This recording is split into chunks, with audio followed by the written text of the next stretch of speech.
Police દ્વારા નાગરિકોની સમસ્યાઓનું નિવેડો લાવવામાં આવી રહ્યું છે. રાજ્યના નાગરિકોનો આ GPSMASH ને સારો પ્રતિસાદ મળ્યો છે. GPSMASH Gujarat police social media monitoring awareness and systematic હેન્ડલિંગની પહેલ સફળ નીવડી રહી હોય તેમ રાજ્યના નાગરિકોની ખૂબ સારા પ્રતિભાવો મળી રહ્યા છે. આ અંગે DCP વિકાસ શાહે જણાવ્યું હતું કે ટીમે 850થી વધુ નાગરિકોની રજૂઆતોને સંબંધિત અધિકારીઓ સુધી પહોંચાડી તેમના પ્રશ્નો ગણતરીના કલાકોમાં ઉકેલી નાખ્યા હતા. અત્યારે સોશિયલ મીડિયાનો જમાનો છે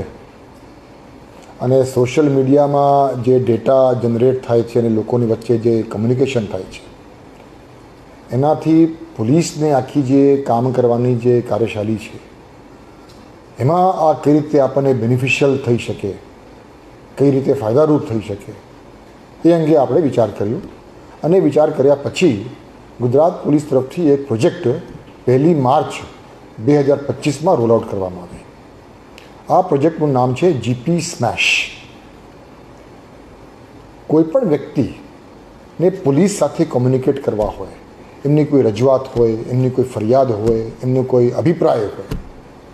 તો એ સોશિયલ મીડિયાના માધ્યમથી લોકો કરતા હોય છે. GP સ્મેશ અંતર્ગત કોઈપણ વ્યક્તિ જ્યારે ગુજરાત પોલીસને અથવા DGP ગુજરાતને ટેગ કરી સોશિયલ મીડિયા ઉપર કોઈપણ કોમ્યુનિકેશન કરતા હોય તો આ કોમ્યુનિકેશનને તુરત જ ધ્યાનમાં લઈ એનાલાઇઝ કરી અને એનાલાઇઝ કર્યા પછી એમાં શું કામગીરી કરવાનું થાય અને એ કામગીરી કોણ કરે એના માટે DGP ઓફિસ પોલીસ ભવનમાં એક GP સ્મેશ ટીમની રચના કરવામાં આવી અને એ જ રીતે ગુજરાત રાજ્યના દરેક પોલીસ કમિશનરેટમાં અને દરેક જિલ્લાઓમાં પણ એક GP સ્મેશની ટીમની રચના કરવામાં આવી. હવે દાખલા તરીકે કોઈ પણ વ્યક્તિ DGP ગુજરાતને અથવા ગુજરાત પોલીસના હેન્ડલ ઉપર કોઈ સોશિયલ મીડિયાના માધ્યમથી આપણને કોઈ માહિતી આપે અથવા કોઈ રજૂઆત કરે, કોઈ ફરિયાદ કરે અને એ ફરિયાદ દાખલા તરીકે સુરેન્દ્રનગર જિલ્લાનું હોય તો તુરત જ આપણી સોશિયલ મીડિયા હેન્ડલથી SP સુરેન્દ્રનગરને આપણે ટેગ કરી નાખીએ છીએ. એ ટેગ કરતાની સાથે SP સુરેન્દ્રનગરની ઓફિસની GP સ્મેશની ટીમના ધ્યાન ઉપર આવે તો એના ઉપરથી એ તાત્કાલિક ત્યાં કાર્યવાહી કરે અને આપણે જે SP સુરેન્દ્રનગરને જાણ કરીએ છીએ એ આપણે જે તે કમ્પ્લેનન્ટને, જે તે ફરિયાદીને પણ જાણ કરીએ છીએ કે તમારી જે કંઈ ફરિયાદ છે એ ફરિયાદ SP સુરેન્દ્રનગરને મોકલી આપવામાં આવી છે. એના ઉપરથી SP સુરેન્દ્રનગર કે SP જુનાગઢ હોય કે પોરબંદર હોય એ લોકો જે કંઈ કાર્યવાહી કરે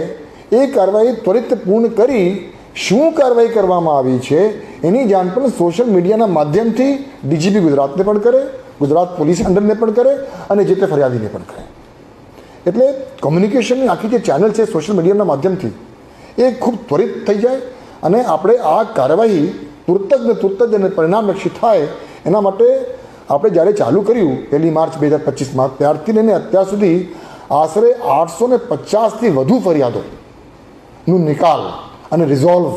આ GP સ્મેશના માધ્યમથી કરવામાં આવ્યું છે. ખૂબ સારા સક્સેસ સ્ટોરીઝ છે.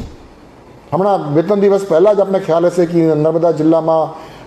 અમુક સ્ટુડન્ટ્સ ગયા હતા, એ લોકો ટ્રેકિંગમાં ગયા હતા અને ટ્રેકિંગમાં ગયા પછી એ લોકો પોતાના રસ્તા ખોવાઈ ગયા હતા. એટલે એમાંથી એક વ્યક્તિએ ખાલી અમારા સોશિયલ મીડિયા હેન્ડલમાં ગુજરાત પોલીસને ટેગ કર્યો અને એના ઉપરથી તુરત જ સ્થાનિક પોલીસ એલર્ટ થઈ, વિજિલન્ટ થઈ, ટીમ મોકલી અને એ લોકોને રેસ્ક્યુ કરીને પાછા લઈ આવ્યા. એટલે એ પ્રકારના અનેક સોશિયલ મીડિયાના માધ્યમથી GP સ્મેશના માધ્યમથી જે કાર્યવાહી ગુજરાત પોલીસ જે કરવામાં આવી છે એના અનેક સક્સેસ સ્ટોરીઝ છે અને સોશિયલ મીડિયાના માધ્યમથી આ જે આખું જે કમ્યુનિકેશન છે એ કમ્યુનિકેશન ગુજરાત પોલીસ પોતાના બેનિફિટ માટે અને લોકોના બેનિફિટ માટે ઉપયોગ કરવાનું એક GP સ્મેશ પ્રોજેક્ટ અમલમાં મૂકવામાં આવ્યું છે.